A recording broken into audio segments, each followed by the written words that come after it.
Selamat datang di Nongkrong Digital, sebuah podcast dari kreator nongkrong yang berisikan topik menarik dan narasumber yang menginspirasi. Bersama gue Irsan 56, so stay tune.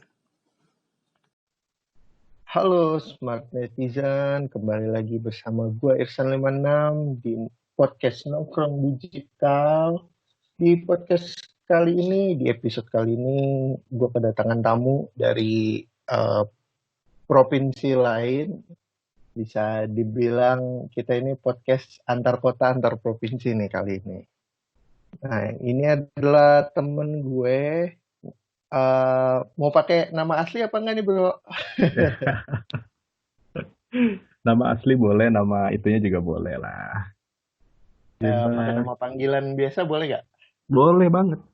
Oke, jadi perkenalin sedikit mungkin ini temen gue, namanya Sandi. Biasa gue sih manggilnya Kuping. Nah, Kalau saya kuping, Kuping aja nih berarti ya nyebutnya ya. kuping aja lo udah. Iya, oke. Jadi boleh perkenalin dikit, Ping? Em, Sedikit latar belakang lo, terus lagi akhir-akhir ini lagi ngerjain apa gitu? Oke. Gue kenalin Halo Internet. Nama gue Krisnandi Ardiansyah, biasa dipanggil Kuping. Em, Sekarang gue jadi salah seorang apa ya, statistician lah bisa dibilang. Tapi lagi libur juga buat kompetisi sepak bola di Indonesia. Dan gue juga seorang penyiar radio di salah satu radio swasta di Jawa Barat. Oh, oke. Jadi tadi apa, Ping? Yang pertama apa station? Statistician. Apa tuh Statistician itu orang bahasa yang Indonesianya? bahasa Indonesianya itu apa ya? Komentator. Petugas statistik pertandingan. Oh iya, itu tugas Ya, statistik pertandingan yang ngelaporin secara live ya kalau nggak salah ya secara itu ya. live dari stadion buat salah satu inilah operator liga di Indonesia. Oh, I see. Dan itu kalau nggak salah bukan perusahaannya bukan dari Indonesia ya. Bukan, perusahaannya dari Inggris. Pusatnya sih dari Inggris, dari Jadi London. lu bisa dibilang orang yang bekerja untuk perusahaan luar negeri ya. Iya, bisa dibilang begitu. Mantap. Iya bener juga sih, bisa dibilang gitu juga. Sama gue juga sekarang jadi seorang announcer kan, penyiar radio di salah satu radio swasta di Jawa Barat juga lah, Oke, ini yang sekarang lagi lo lakuin ya. yang lagi gue lakuin. Hmm. Kan tema kita tentang luxurious item nih. Hmm. Lebih ke topiknya sih lebih ke sales luxurious item, ya kan? Kan lu dulu pernah kerja sebagai sales kan? Uh, gue pengalaman gue sebelum sekarang hampir hampir semuanya jadi sales ya. Nah, untuk luxurious item, lu jualan apa tuh dulu tuh? Gue waktu luxurious item gue pernah kerja buat Ducati, terus buat MV Agusta Indonesia buat ngembangin pasar mereka di sini. Oke, kalau nggak salah juga secara nggak langsung waktu di MV Agusta jualin motor second, moge-moge second juga nggak sih di Mau Moto 8 ya? gesekan juga. Mau gesekan juga di MV Agusta. Karena waktu itu MV Agusta kan sebelah-sebelahan tuh sama Moto 8 Indonesia kan. Mm. Nah, itu masih satu satu payung lah antara Moto 8 dan MV Agusta Indonesia. Jadi Jadi lu gua double ini ya, double ya job. double job. Jadi kenanya all brand juga sih. All brand juga dagangannya gitu. Nah, itu pas jadi pertama apa Ducati, terus MV Agusta sama Moto 8 ya Hmm. urutannya ya. Nah, untuk di Ducati tuh dulu berapa tahun tuh, Ping? Dari Gua tahun berapa? 2012 gabung. 2012, 2012, 2011 ya. 2012 deh nggak salah. Gue gabung 2012 sampai sampai kurang lebih 2014-an. 2014. Hampir 2015. 3 tahun kurang berarti ya. 3 tahunan lah. Taruhlah 3 tahun. Habis itu lanjut langsung ke MV Agusta. Langsung ke MV. Nah, di MV Agusta berapa tahun tuh? Di MV Agusta gue cuma sebentar itu setahun. Setahun setengah lah. Setahun setengah. Itu udah include sampai mutasi. Lo kalau nggak salah sempat mutasi kan ke Iya, gue Surabaya. sempat sempat diberikan sebuah kepercayaan untuk membuka store mereka di Surabaya waktu itu. Itu udah include tuh 1 tahun. 1 tahun setengah itu udah include itu. Oh, 1 tahun. Jadi kalau di total kurang lebih 4 tahunan lah ya Iya, buat 4 tahun. di luxurious item ini untuk kelas Muge gitu ya. Iya, 4 tahunan.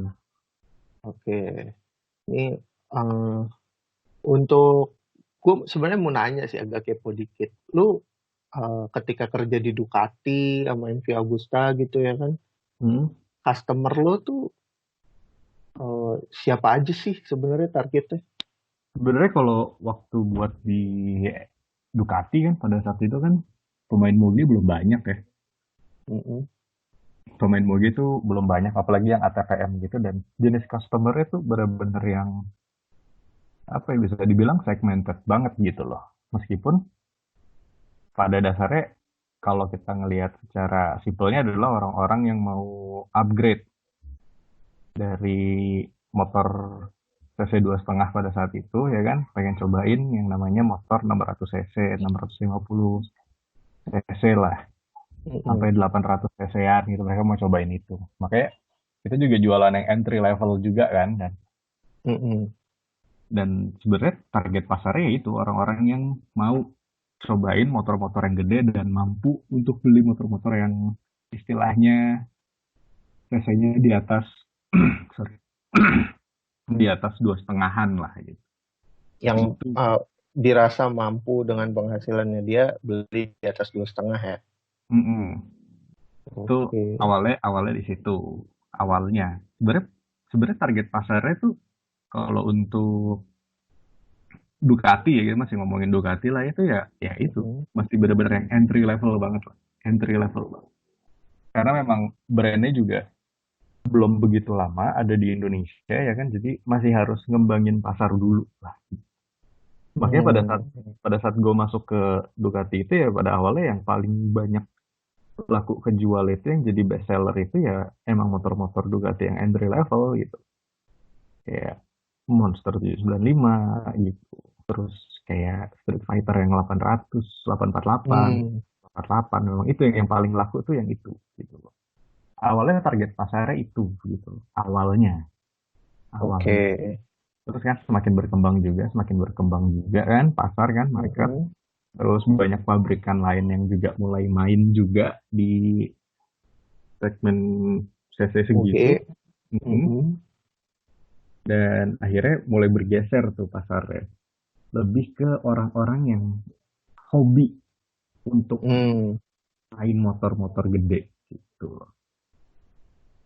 Oke. Nah, kalau ngomong kayak tadi istilahnya lu udah ngerasain uh, dari nolnya lah ya, dari Hmm, nolnya sampai mulai ke pengembangan pasarnya dia sendiri, akhirnya bisa menargetkan pasarnya dengan lebih segmented dong. lebih segmented akhirnya. Mm-mm. Nah, pertanyaan gue selanjutnya adalah, masih inget nggak lu customer pertama lu di Ducati? Customer pertama gue di Ducati, oh gue masih ingat. Dia beli apa nih? Dia waktu itu beli 795. 795. Itu Tujuh- di tahun 2012 lu join. 2012 dia join. Jadi waktu itu 2012 tuh Ducati tuh buka stand di PRJ ya. Oh, waktu Jadi di mereka PRJ. di PRJ karena itu tadi yang gue bilang, mereka mau reach se-entry level itu gitu loh. Hmm, Dan harga pada saat itu kan juga masih murah banget lah. Ducati pada masih saat itu rasional. 200, masih rasional banget, 215 juta kalau nggak salah. Ingat gue. Itu udah bisa dapat Ducati Monster. Monster yang 795. Nah, Hmm. customer pertama gue itu ya akhirnya dia beli itu. Gitu. Beli 795. Dan belinya di PRJ tuh, dealnya di Dan PRJ. belinya di PRJ, iya. Belinya di PRJ. Dia suka sama motornya, dia suka sama motornya gitu kan. Dia suka sama motornya terus kayak, oh ya udah nih, gue kasih kartu nama, things like that lah, standar tukar nomor HP. Dan balik besoknya dia call ya kan, Mm-mm. telepon gue, San gue ambil deh kata dia gitu. Oh ya oke pak gitu, Hmm. besok lo ke rumah ya kata dia. Dan gue ke rumahnya dia di daerah Pik gitu lah. Dan dia Hmm. ngambil itu gitu. Dan dia ngambil itu di 95. Itu customer pertama gue. Terus ngomongin customer nih, Hmm. lu pernah ngehandle customer customer yang ajaib-ajaib gitu nggak?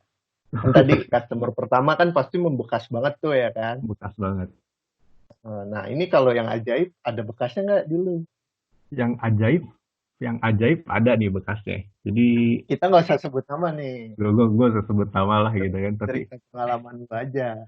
jadi waktu itu gue Ntar lu, handle, ini ajaibnya menyenangkan apa enggak? ada yang menyenangkan ada yang enggak. Jadi Oke, mereka emang jabarin. sepasang nih. Ini sepasang nih orang nih gitu. Oke. Jadi mereka kayak sahabatan gitu kan. Sama customer gue nih dua orang gini sahabatan gitu. Teman kecil lah gitu, teman kecil. Dan tinggalnya sama di kota di Bekasi waktu itu dua-duanya. Dan tinggalnya juga nggak jauh-jauhan. Jadi yang Terus, awal, yang beli sih awalnya sih yang menyenangkannya dulu nih. Ya kan? ya, sebut Dia saja, beli Mas K lah namanya. ya, oke.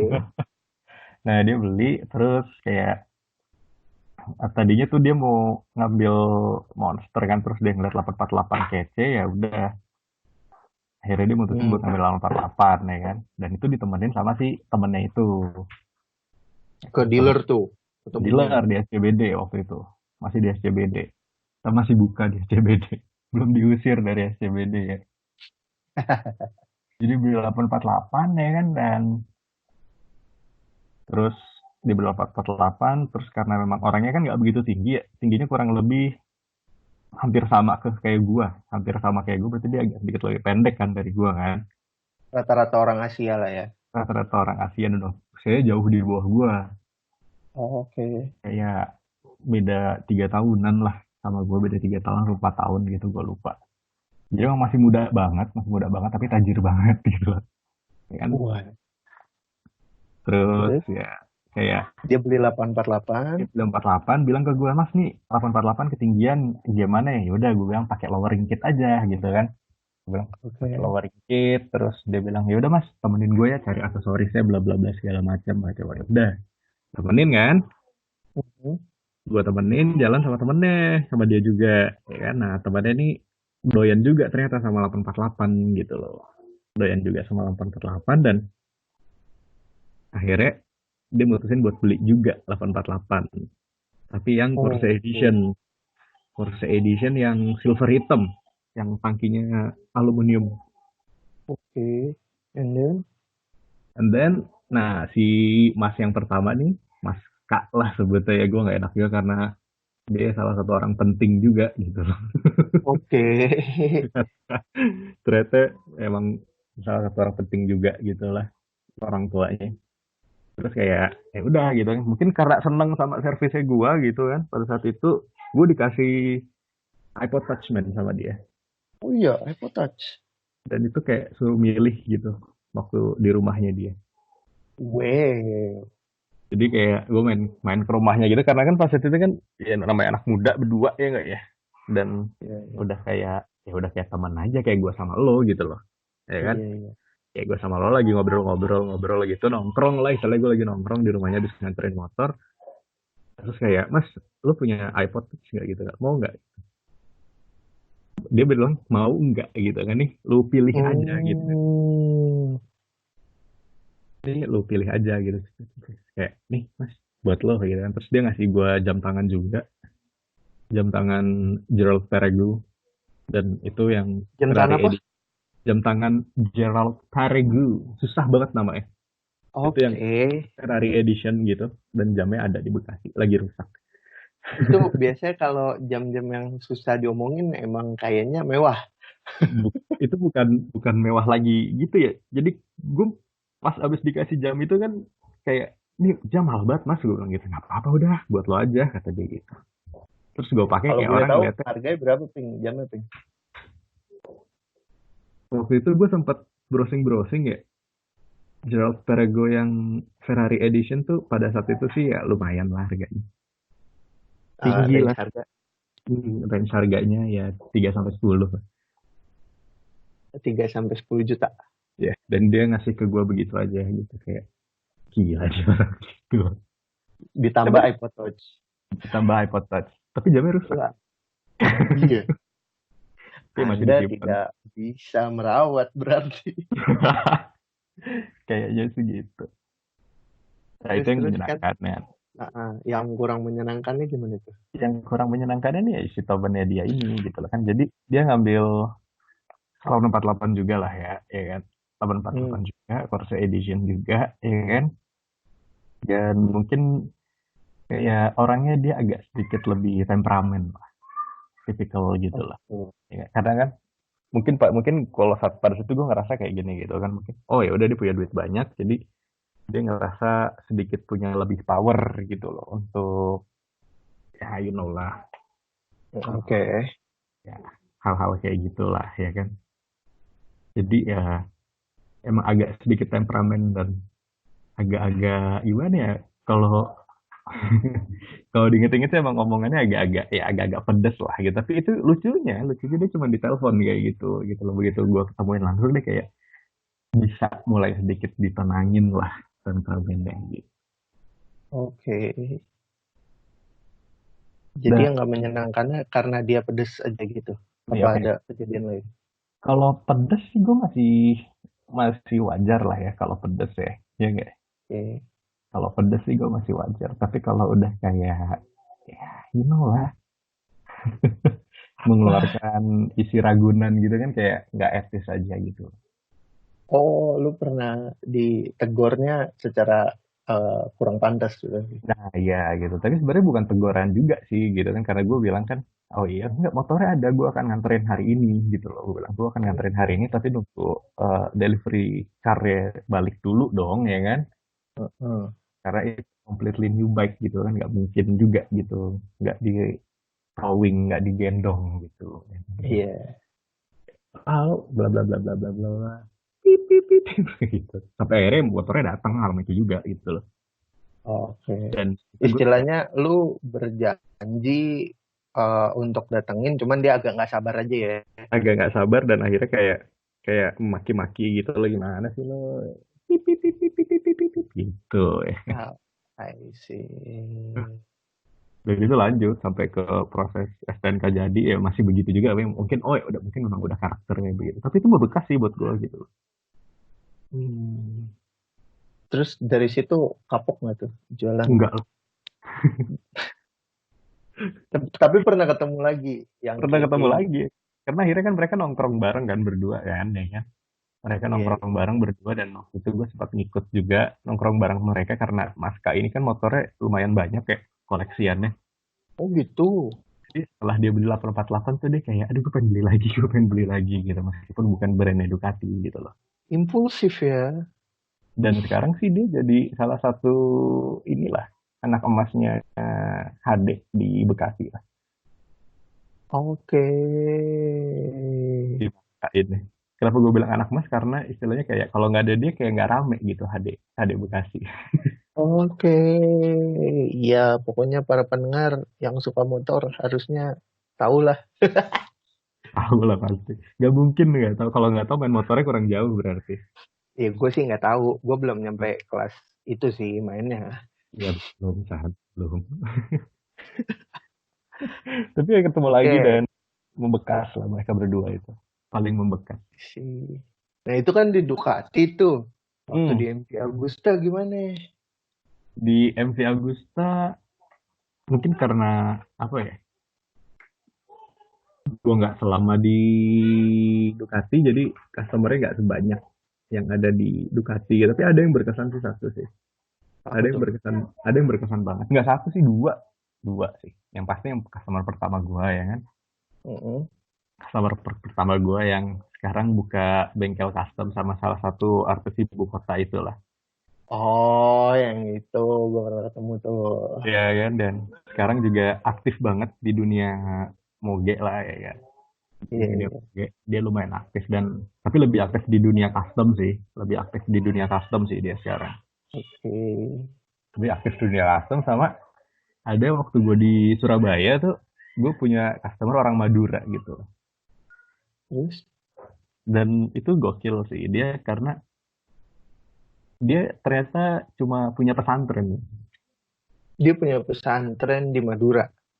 Dia punya pesantren di Madura, Terus, dan dia hobinya moge gitu lah. oke. Jadi Dan itu dia ini eh, apa kiai kah? kiai, Guru kiai, besar? kiai. Wow. Oke.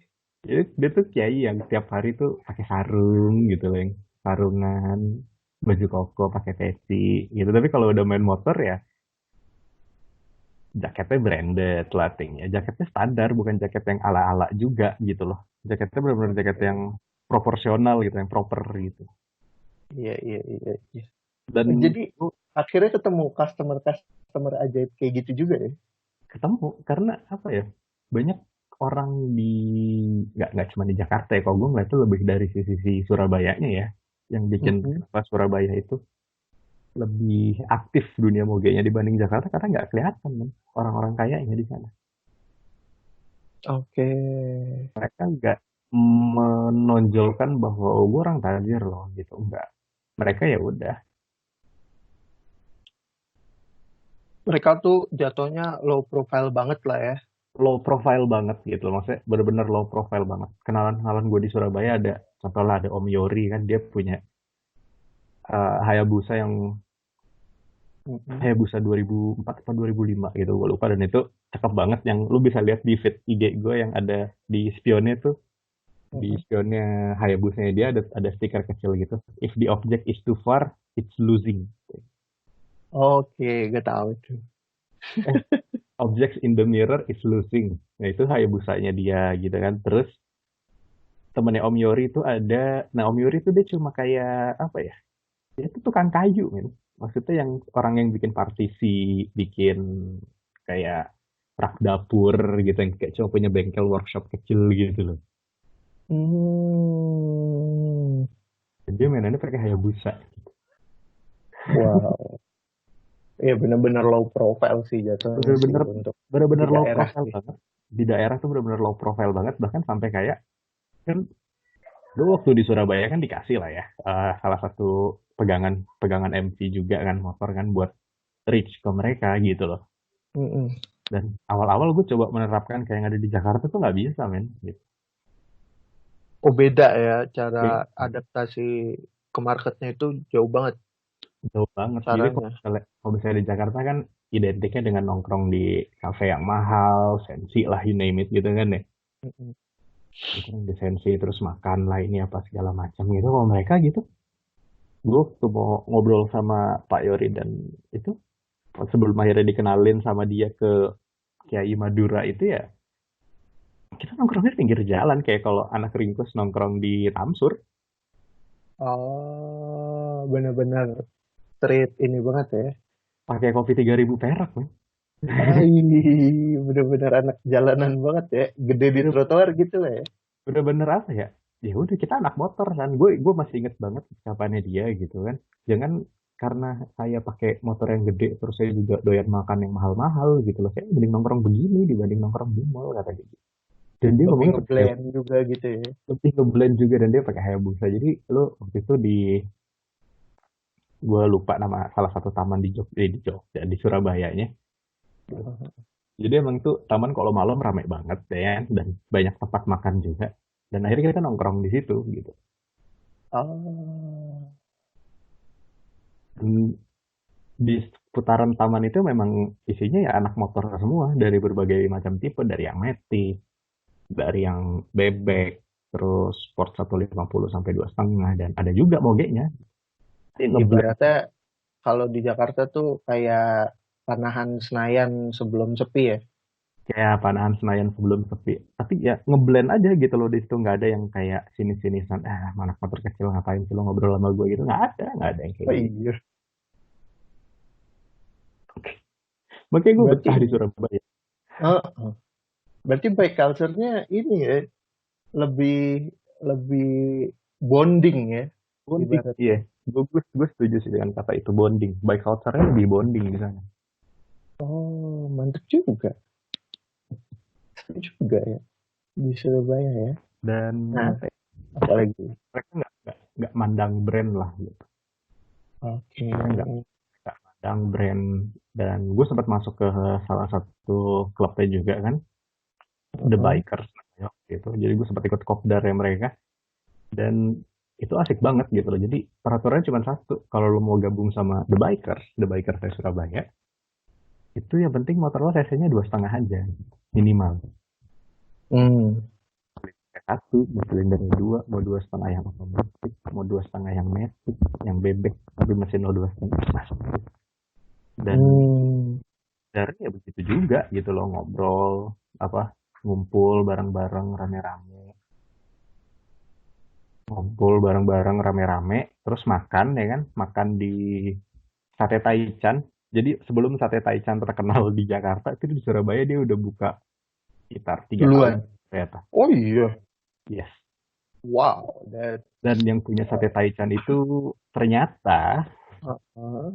ya, jadi Sate Taichan itu, ini intermezzo aja sih ya. Jadi dia bilangnya sate banci karena kan nggak dibumbuin sama bumbu kacang kan. Dibilangnya sate Iya. banci sama dia. Dan itu temannya salah satu CEO-nya MV Agusta Indonesia. Teman kecil Yang punya itu di Surabaya. sate Taichan. Iya, Oh, temannya baiklah. temannya Pak SO. Temannya Pak SO.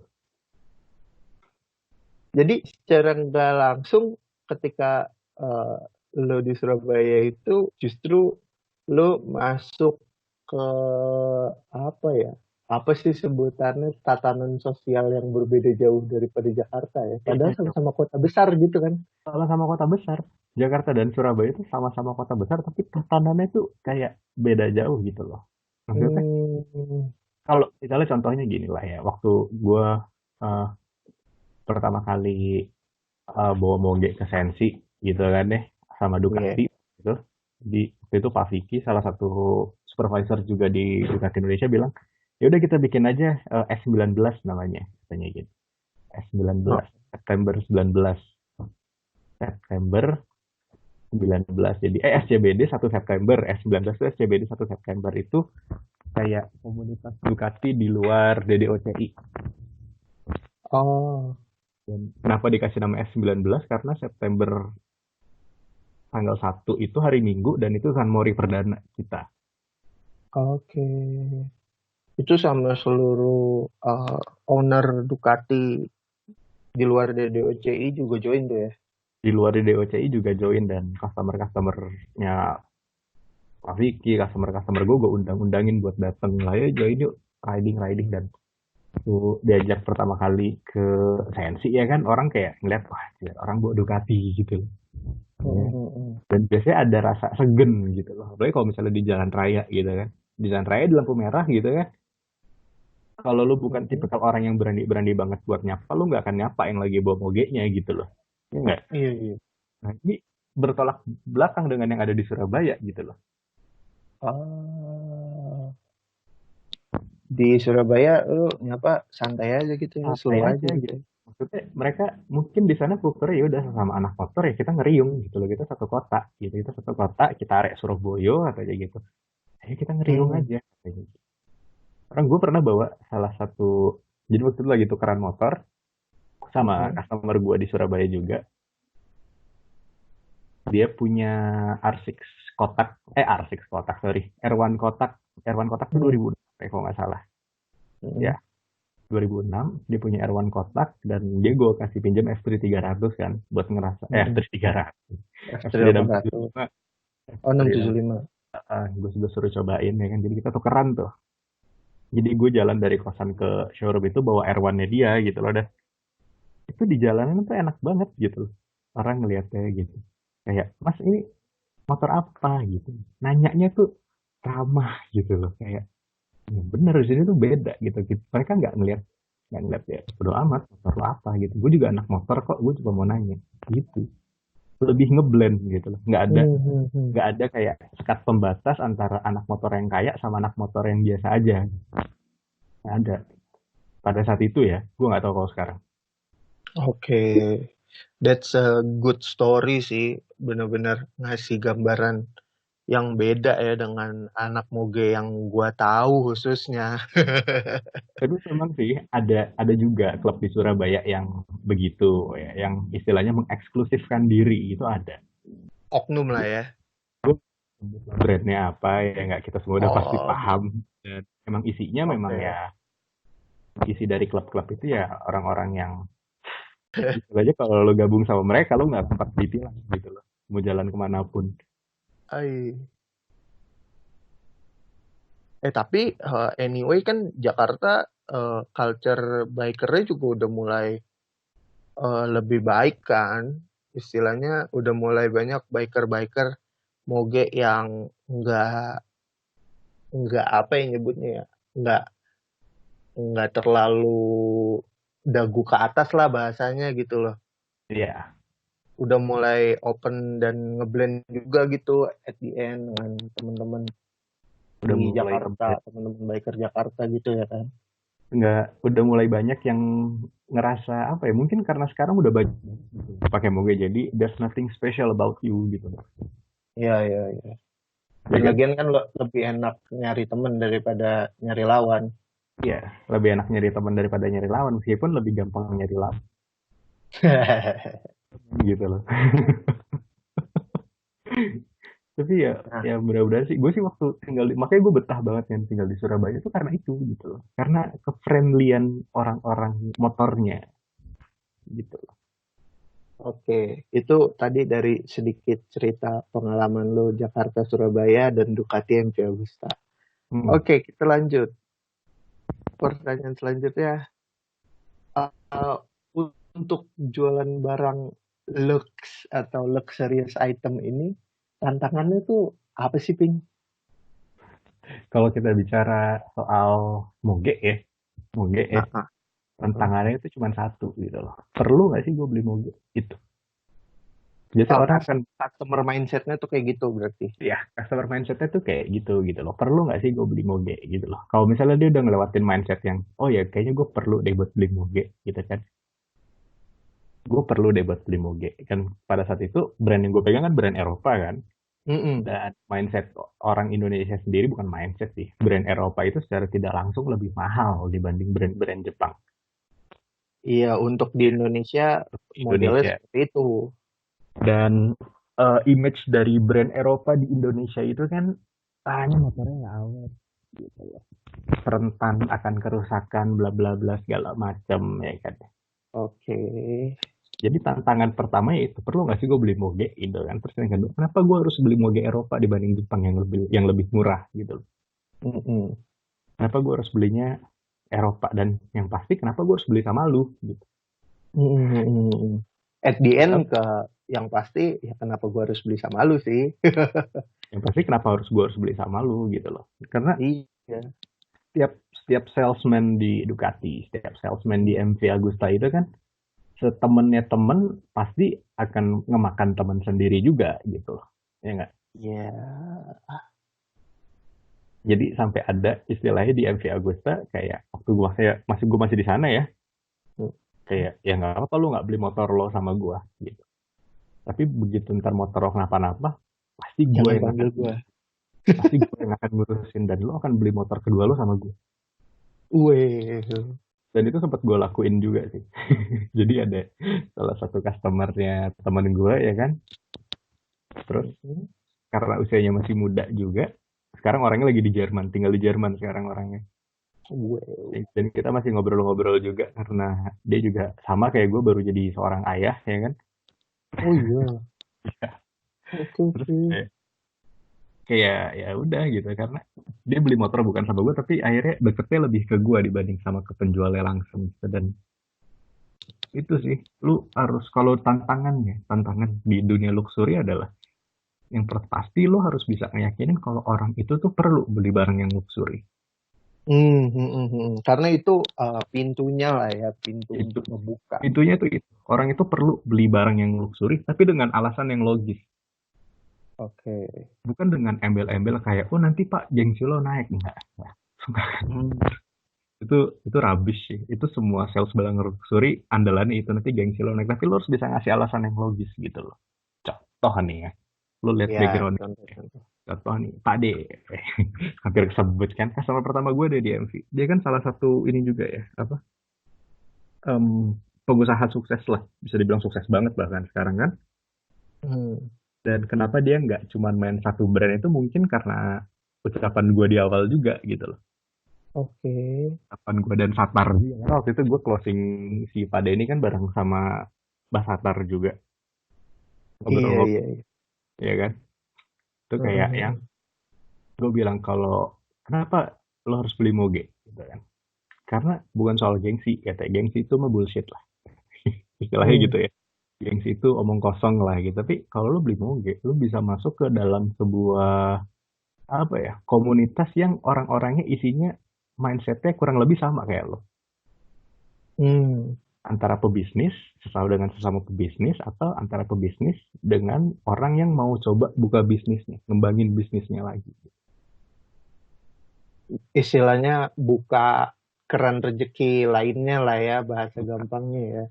buka keran Si rezeki lain gitu. si bapak itu punya mindsetnya adalah networking. Networking karena dia pas saat itu kan emang bisnisnya networking kan, dan bisnis networkingnya dia sukses banget kan di Indonesia gitu loh, sampai dia bisa jadi Oke. kepalanya gitu. Iya, iya, iya. Dan mungkin saat itu masuk gitu loh, dan saat itu gue juga udah bilang kayak kalau kenapa lo harus beli MV, karena ini MV nih komunitasnya lagi mau bangun gitu, lagi mau dibangkitin lagi gitu kan, lagi coba dibangun dari bawah, dan isinya orang-orang yang fresh semua, bukan pemain-pemain boge lama yang gue udah punya boge gue coba beli ini deh. Nah itu kolektor kenanya gitu. Hmm. Makanya gue waktu itu gue arahin dia ke Brutale 800 kan, karena bisa dia pakai buat daily juga gitu loh. Hmm, hmm, hmm. Daily juga sebagai kayak bentuk contoh kalau lu mau kerja keras lu bisa beli motor kayak punya gue yang bisa gue pakai daily. Motor dengan cc 800 yang bisa gue pakai daily. Makanya dia nggak cuma suka sama satu brand kan. Hmm. Makanya dia beli motor yang benar-benar sesuai dengan kebutuhannya dia. Kayak akhirnya dia beli CB500X juga kan, beli CBX kan, karena dia doyan touring. Ya. Dan dia pikir, udahlah nggak usah beli yang cc terlalu gede macam GS atau apa, karena ya ini udah cukup gitu. Dan sekarang dia terjun di dunia motor custom bareng salah satu artis ibu kota. Gitu. Oh, yang itu. Jadi susahnya jualan barang luxury ya, kalau dalam kasus gue adalah memberikan mindset ke orang bahwa lu harus ngeluarin duit dengan jumlah yang cukup banyak untuk sebuah roda dua dengan alasan yang logis gitu loh. Bukan cuma Hmm. sekedar alasan kayak nanti gengsi lo naik Pak. Enggak. Tapi harus dengan alasan yang Iya. logis yang bisa dia terima gitu. Jadi basically juga sebenarnya semua barang luxury pintu pertamanya adalah ngebikin desire di customernya dulu, di calon customernya dulu gitu kan. Iya, Ketika desire-nya udah kebangun, istilahnya udah kebait, udah dimakan nih umpannya, baru deh tuh tinggal kasih service yang terbaik. melebihi segalanya. Kasih servis yang sebaik mungkin lah. Kasih Iya, iya, servis yang iya. sebaik mungkin lah sampai lu bisa diajak main ke rumahnya gitu kan. Kalau kayak Hmm, case-nya gue dikasih iPod Touch sama jam tangan yang lumayan mahal dan boleh nginep di kamarnya dia juga, gitu kan, ngobrol waktu itu kita wah, masih single berdua ya nggak sih? iya, iya, iya, iya. Kan S4 gitu, tawa-tawa gitu. Malah saat itu kondisinya adalah gue seorang salesman dan dia customer gue gitu. Akhirnya malah bisa kayak temen sampai sekarang gitu. Seru juga sih ya. Ya, buat teman-teman yang pada dengerin, sebenarnya salah satu trik untuk bukan cuman berjualan barang mewah sih, yang paling gampang adalah di barang apapun ketika kalian mau jual, bangkitin itu dulu ya kan, desire-nya dulu ya kan sih. Desire-nya dulu gitu loh. Bangkitin Hmm. desire-nya, kalau desire udah ada bangkit ya kan, lu tunjukin yang lu tunjukin ke calon pembeli lo ya, ke prospek lo itu, kenapa lo harus beli sama gua gitu loh. Service dan lain-lainnya lah ya. Dan Secara itu lain-lainnya harus lah. dibuktikan gitu kan. Lo harus dibuktikan lah. Tadi kita ngomongin tentang apa ping sebutannya? Inilah ya, saran-saran lah ya, atau Saran-saran, trik-triknya lah ya. saran-saran dan triknya jualan barang luxury terus kan susahnya ya di situ juga sih susahnya. Iya, iya. Karena Nah, ngebangkitin desire orang tuh agak susah sih kalau boleh jujur. oke. Pertanyaan selanjutnya nih, Ping.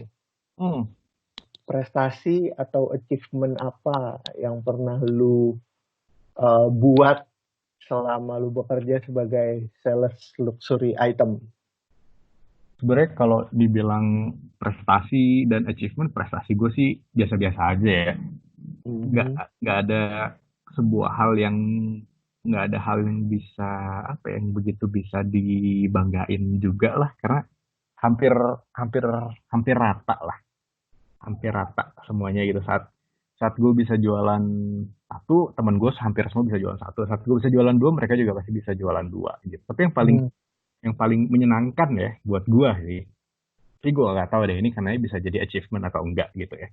Tapi kalau gue buat pribadi, yang menurut gue Mhm. sebagai sebuah achievement adalah saat gue bisa ngejual sebuah Ducati Monster Diesel Limited Edition edisi satu di Indonesia. Oh, itu achievement personal ya. Personal. Jadi itu bisa dibilang Monster Diesel yang resmi ya, yang resmi dari Mhm. ATPM Ducati Indonesia ya. Mhm. Itu gue bisa ngejual itu gitu loh. Gue bisa ngeyakinin orang bahwa dengan harga yang lumayan lebih mahal sekitar 70-an juta dari Monster 1100 standar ya, tapi Mhm. dia bisa suka gitu lah. Dan ternyata gue suka, dan dia ternyata dia bisa suka karena oh ya sudah ya, saya nggak mau sebut dia apa gitu.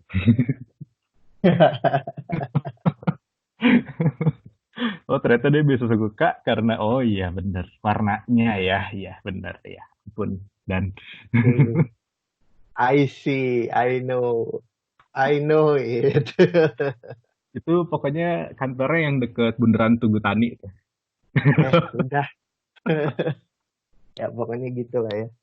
Tapi Terus gak tau, itu buat gue sih sebuah achievement juga lah. Terus bisa ngejual Tricolore ya kan. Panigale Heeh, Tricolore ya. ngejual Salah Tricolore satu line up termahal. yang pada saat itu mungkin gue nggak kepikiran bakal bisa ngejual itu gitu loh. Mungkin itu salah gue juga. Gue nggak berani untuk bermimpi yang tinggi gitu loh. Gue nggak Iya. memain diri gue pada saat itu bahwa gue mampu ngejual Tricolore dan akhirnya bisa ya kan, meskipun duit setan dimakan jin juga gitu ya kan, namanya wild wild boy. Ya kan masih muda, masih belum ibaratnya masih belum pinter ngatur duitnya. Masih belum pintar ngatur duit, gue nggak tahu itu duit kemana. Kalau dihitung-hitung gitu kayak gila kok cepet banget habisnya ya gitu. Oke, itu achievement yang ngebekas banget tuh ya. Ada lagi nggak tuh, Ping?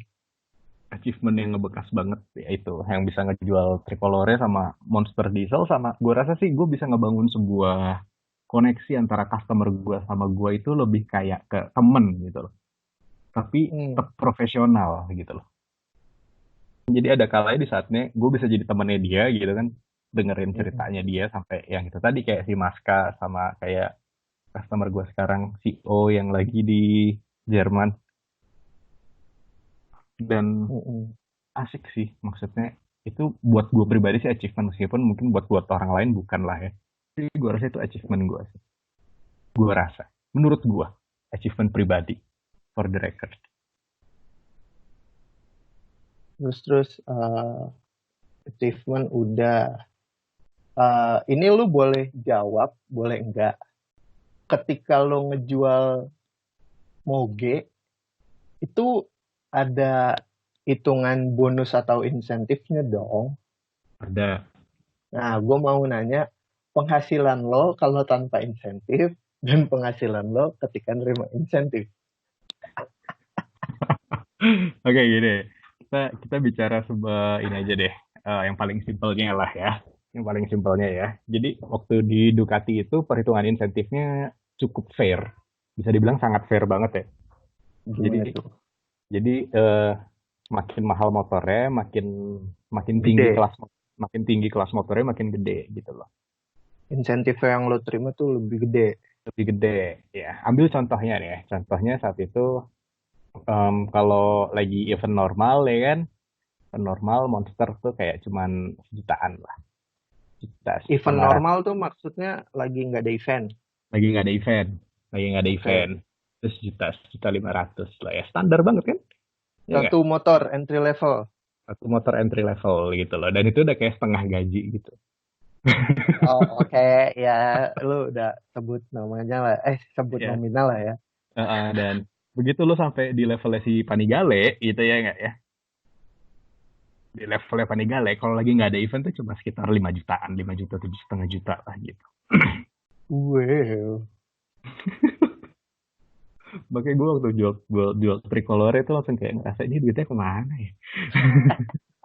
Gede banget, Ping. Ininya, gue Ping. nggak gue nggak tahu Insentif men lo. duit gue nggak tahu duitnya kemana insentif gue itu. Di MV pun gede loh gue dapetnya. Di MV pun gue gede. Jadi waktu itu ada special Tapi offer hitungannya dari beda dong.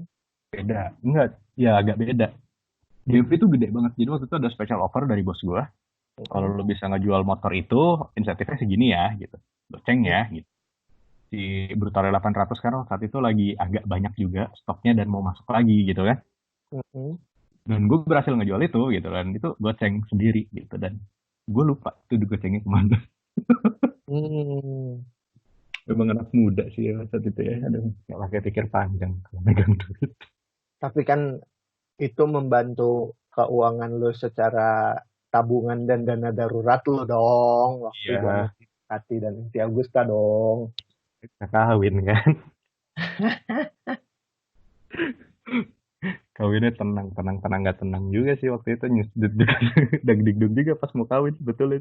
Tapi itu udah lah, Iya, ada pengalaman. jalannya lah. Ada jalannya pasti santai aja.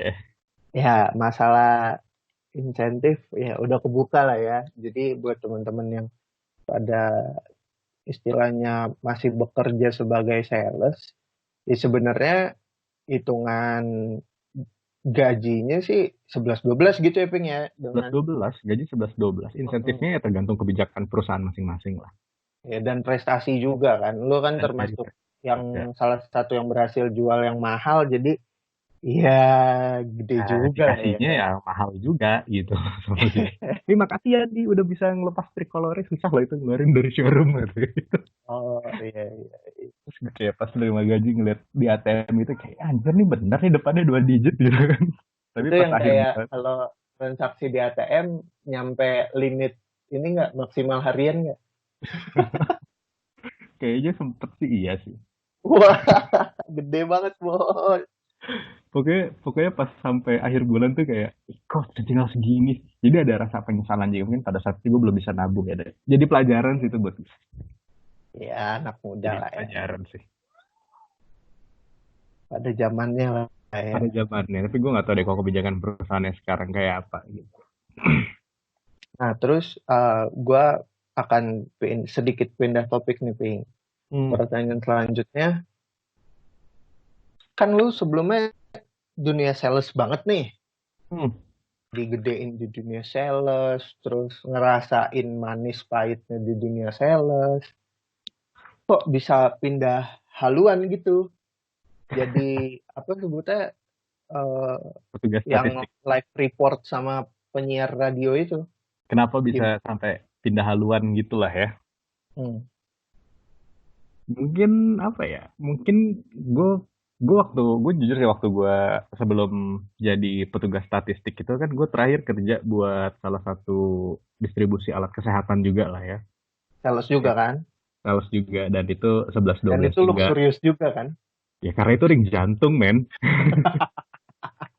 Itu Yang ring berapa puluh jantung juta itu kan? yang barangnya itu kecil banget ya. Barangnya itu kecil banget.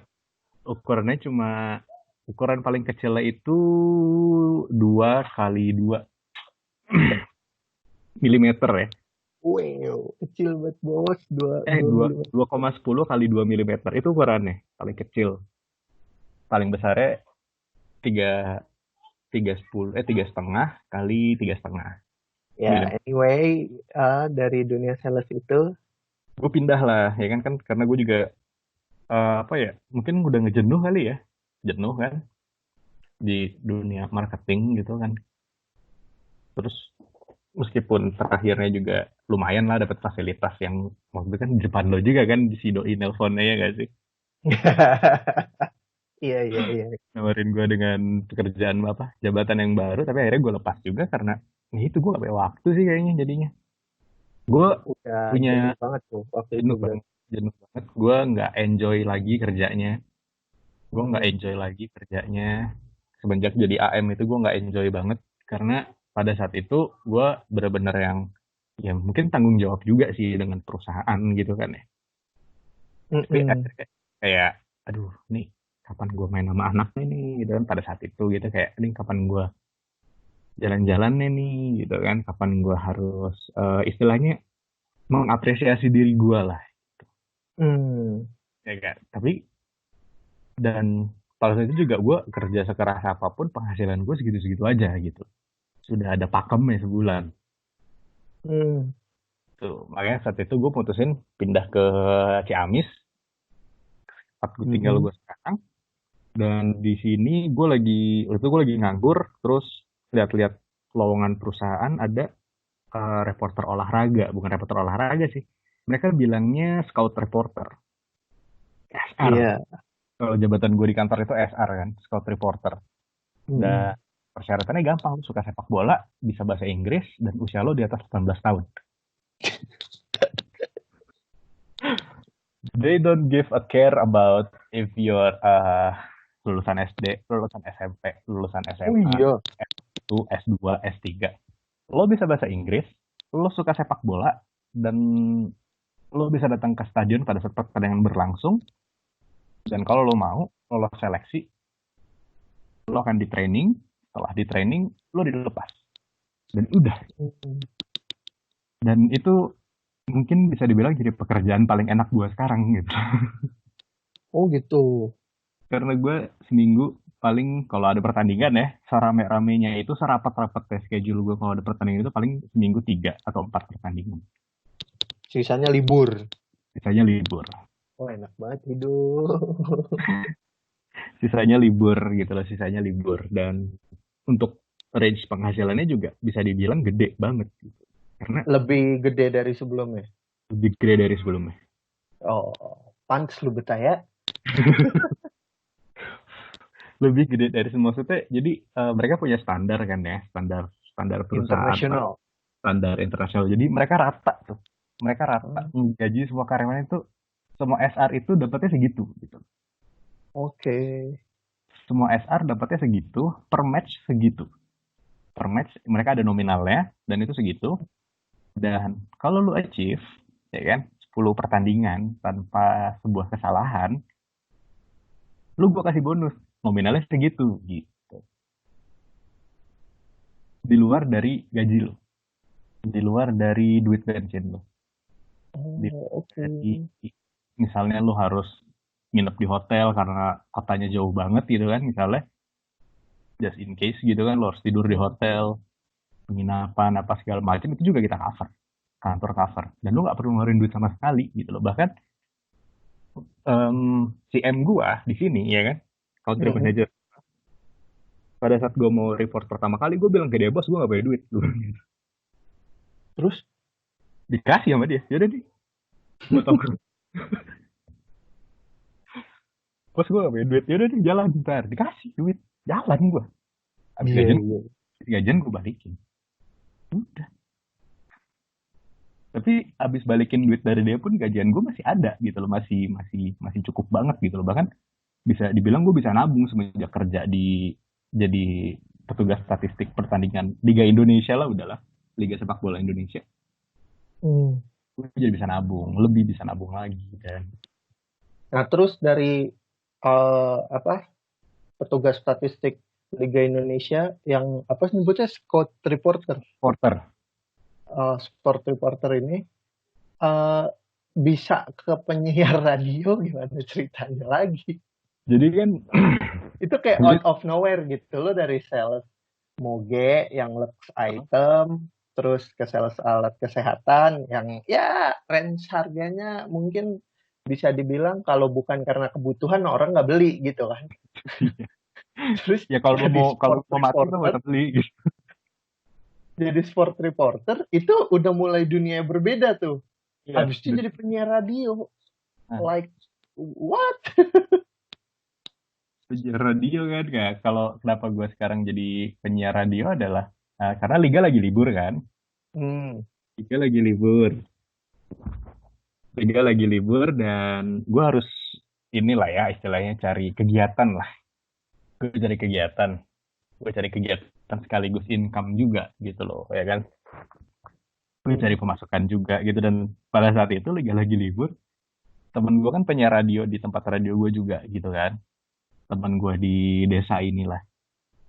Mm-mm. Terus dia kayak nge-snap WA gitu kayak sedang dicari announcer. Terus syaratnya ya usianya maksimal 30 tahun gitu kan. Terus berpenampilan menarik. Ya syarat Indonesia banget lah gitu ya nggak sih. Mm-mm. Terus ya udah gue iseng aja apply ke situ. Iseng. Gue apply ya kan. Terus ya diterima. Ya udah gue jadi di sampai sekarang.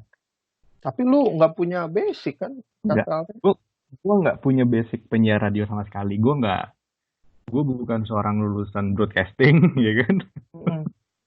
Gue bukan lulusan broadcasting, gue nggak tahu gimana caranya kerja di radio itu awalnya kayak apa, gue nggak tahu gimana cara ngoperasiin turntable itu awalnya kayak gimana, pemeja mixer itu kayak gimana, tapi apa ya mungkin yang yang menarik adalah apa ya, ya gue coba aja gitu. Gue awalnya kayak ya udahlah gue cobain aja lah. Gitu. Ya, Kayak ya, ya. Jadi kayak ibaratnya emang lu di sana bukan cuman kerja karena passion, tapi ya bertahan hidup sih. Iya nggak sih? gue lebih kayak jadi ke survival instinct gitu awalnya di masuk ke radio tuh kayak survival instinct gue gitu loh. Aduh gue nggak punya income nih nanti nih sampai liga mulai gitu Heeh. kan.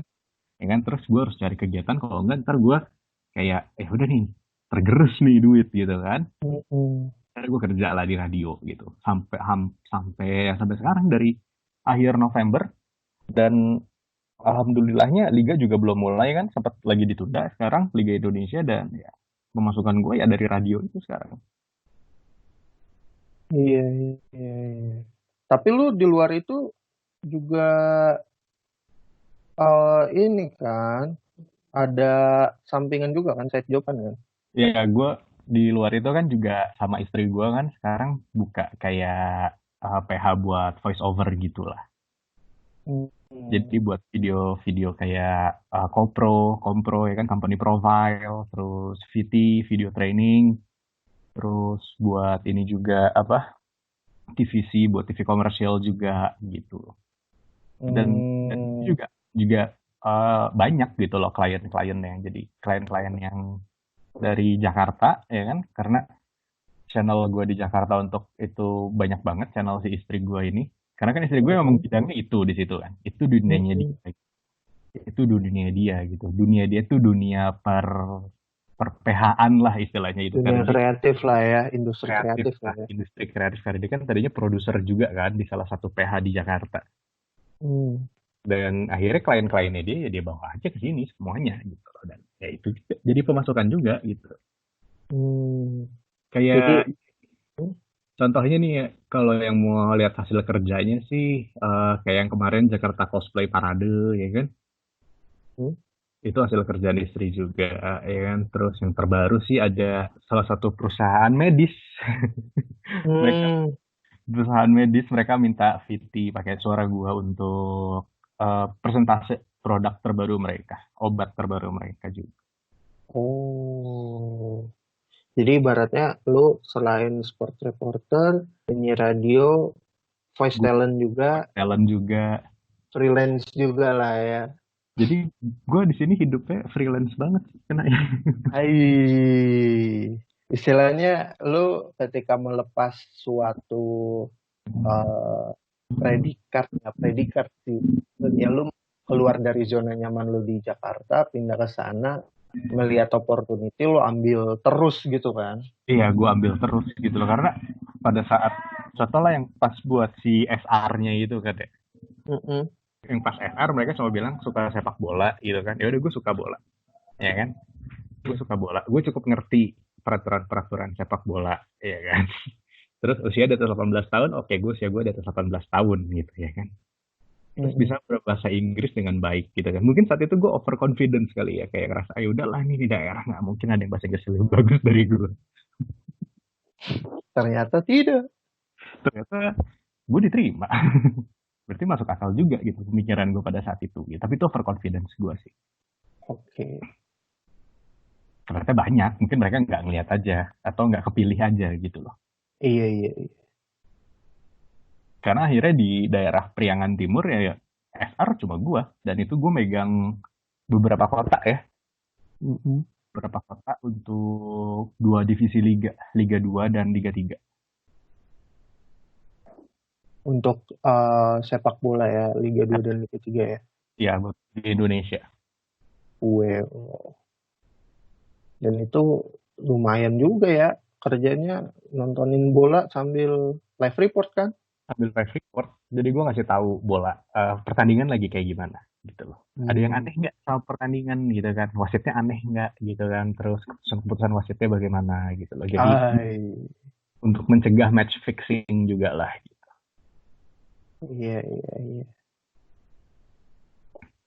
Dan itu Oke, gue kerja ada cuma lagi 2 jam, Ping? Sat. Kerja cuma 2 jam sih itu. Jadi gue berangkat nonton bola gitu kan, pulang udah. Hmm. Itu dapat duit. Cuma diakumulasi sih di akhir bulan pasti. Oke, gua nggak ada pertanyaan lagi sih Ping. Mungkin lo ada pesan-pesan untuk teman-teman pendengar Buat para smart netizen? smart netizen, buat smart netizen di luar sana, kalau misalnya ada apa ya, pesan gue sih cuma satu, nggak ada salahnya coba keluar dari zona nyaman. Nggak ada salahnya untuk coba keluar dari zona nyaman dan untuk coba sebuah pengalaman yang baru gitu. Nggak Oh, ada salahnya. Jadi siapa tahu justru itu bisa bikin potensi diri lo itu yang aslinya tuh keluar gitu loh. oke. Itu menurut gue ya. Iya, iya. Dan dari ceritanya Kuping tadi, ibaratnya kita bisa melihat betapa pentingnya atau value dari networking ya kan. Ya, Dan networking dari itu penting networking banget. ngebuka banyak pintu ya Ping ya buat lo ya. Banyak pintu banget dari networking. Terus selain networking mungkin lebih tepat sederhananya bergaul ya. Kan Ya. lu kayak dapat banyak teman dari pergaulan terus bisa ke sana, bisa ke sini gitu-gitu kan. Iya, bisa ke sana, bisa ke sini, bisa ya bisa kayak sekarang gitu loh maksudnya. Mm-mm. Dan sekarang gue jadi SR, jadi penyiar radio, terus ada PH juga kan sama istri. Ketemu istri juga awalnya dari pergaulan gitu, soalnya nggak sih? Yo, mantep banget. Ya, itu aja, Ping. Pesan-pesan lo apa ada lagi? Ya tetap semangat lah di masa kayak sekarang, tetap semangat. Jangan jangan hilang semangat lah. Iya, Jangan semoga hilang jangan hilang ambisi lah gitu. semoga kita bisa melewati masa COVID-19 dengan tetap Nah, sehat dan waras. tetap sehat dan waras lah ya. Semoga lah, amin amin. Amin. Ya, Amin. oke, itu aja untuk episode podcast kali ini. Jadi pesan singkatnya mungkin bisa gua rangkum adalah ketika lo mau menjual barang, selain lo membuat perasaan menggebu ke calon customer, lo juga harus memberikan service terbaik. Tuh, Terus betul. eh, networking itu penting, jangan cuman bergaul sama orang-orang yang segmented, tapi lo harus membuka diri untuk bisa bergaul sama siapapun karena kita nggak akan tahu tuh pintu rezekinya dari siapa dan dari mana. Gitu lah ya, Ping ya. Iya, bener banget. Bener banget. Gue mungkin kalau nggak punya networking, nggak jadi penyiar radio gue. Dan suara gue nggak didengar sama orang-orang gitu loh. Iya, iya, iya. Bagus banget sih. Ini salah satu pengalaman dan pesan penyemangat juga nih buat para smart netizen nih yang ngedengerin ya. Yes, semoga bisa menjadi pemacu lah. Mm, mm, mm, mm, mm. Oke, segitu aja mungkin episode podcast Nongkrong Digital kali ini. Buat teman-teman yang mau follow lu bisa follow di mana, Ping? Bisa follow di Instagram gue di @firsandiardiansyah. Dan kalau mau dengerin podcast gue juga ada di Spotify, tinggal dicari Rider Nguping. Di situ. Oke, mantap. Mudah-mudahan Jadi, sih bisa sukain. Kalau nggak suka ya nggak apa-apa. iya, iya, iya. Jadi ingat podcast Kuping Rider Nguping ya. Ya, Bisa di searching ya dan didengerin ocehan-ocehannya doi. ocehan-ocehan kita. Ya, oke, itu aja. Kita udah masuk di penghujung podcast. Kuping, terima kasih banget buat Sama-sama, sama-sama Son. sharingnya. Sama-sama, Gak thank you terasa nih banget. 1 jam. Sama-sama, thank you juga nih. Thank you Oke, juga. kalau gitu gue Irsan 56 pamit. Gua Firsan Diardiansyah pamit. Ya, terima kasih buat teman-teman yang udah dengerin. Jangan lupa buat sebar konten ini dan di-subscribe juga buat yang nggak mau ketinggalan updatean dari kreator nongkrong selanjutnya. Yo, terima kasih. Sampai ketemu lagi di episode-episode selanjutnya. Ciao. Ciao, bye-bye. Tapi kalau lagi ada event gede, ya lo bisa dikali 2, bisa reach 10 sampai 15 juta per, Wah, udah masuk belasan ya. per unit. Dan gaji lo cuma kayak sekitar 2 sampai 3 juta.